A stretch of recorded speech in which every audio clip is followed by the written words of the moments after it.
This next problem asks us to solve this equation for the variable w. What we can do is to multiply both sides of the equation by the denominator 4 to remove the fraction. 4 times this quantity, we can cancel the 4's, and we'll be left with 3w plus 5. And 4 times each of these terms will give us 8w minus 20.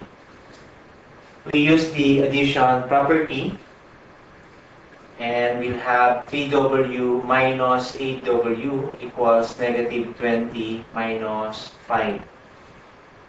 At combining, will give us negative 5w and negative 25. Dividing both sides by the coefficient of w, which is negative 5, will give us w equals negative 25 over negative 5, or 5. So this is the solution of the original equation, 3w plus 5 divided by 4 equals 2w minus 5.